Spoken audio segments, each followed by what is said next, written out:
Hello everyone and welcome back to the channel.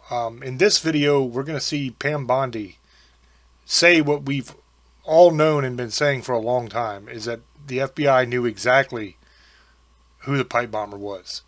They chose not to go after him. That there was no new evidence that came in that led to the arrest. That evidence was already there. So let's check this out. No, but what I will tell you is that evidence has been sitting there collecting dust.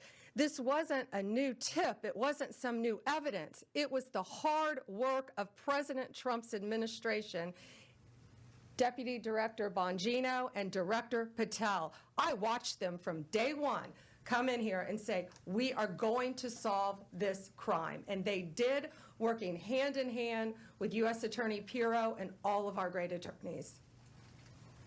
There you heard it. She said that there was no new tip or new evidence that led to this crime being solved, that the evidence was already there. So that means that the entire Biden administration, they had the evidence of who the pipe bomber was. They could have easily solved this, but they chose not to. Now, why did they choose not to? Well, we have since learned that this young man, at the time, was like 25, 26 years old. He was a far-left, extreme Antifa guy, had connections with Antifa, and he was a black militant who was against Trump. He was an anti-Trump person, and he was pro-illegal immigrant. His family runs a bail bonds company where they try to get illegals out of jail. And on their website, it shows where you can find out where the people are, like in what jail they're in and everything like that. And they try to bail these people out and get them out of jail. So this guy is a far left guy with ties to Antifa. Okay. We also know that on January 6th, there was over 250 Antifa members there.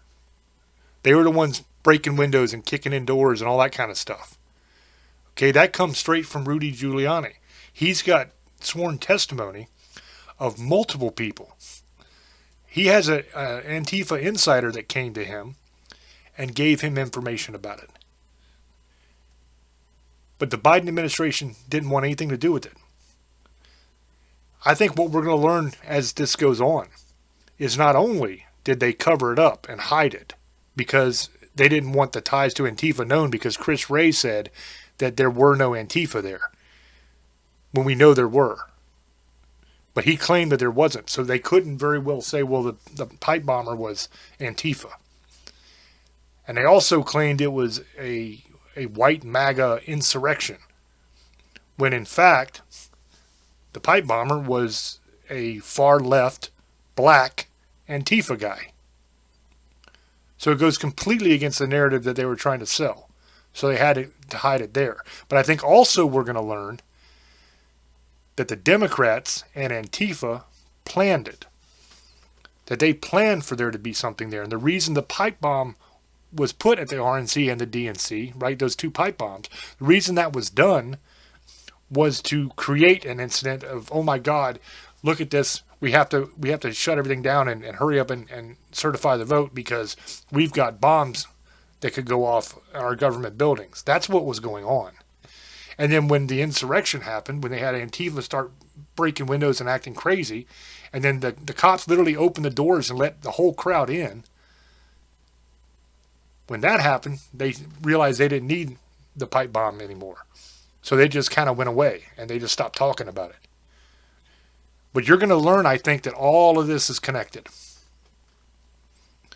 And I think you're going to learn that it's going to be the Democrat Party and Antifa were working together in order to stage an insurrection so that they could steal that election. That's what I think is coming. So mark it now and we'll see. But I'm telling you, that's what we have been saying all along. I said that on this channel way back when it happened. When it happened, I said that it was Antifa there. I watched them break windows. You had a guy that filmed inside there from Antifa. But they claimed that it wasn't. But now we know that the bombing suspect here, this guy, is an Antifa guy.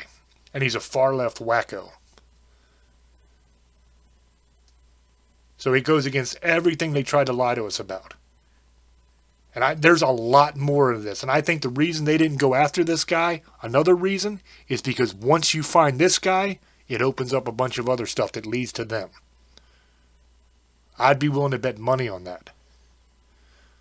So like I said, mark it down and just watch as it unfolds. I think that's what we're going to learn.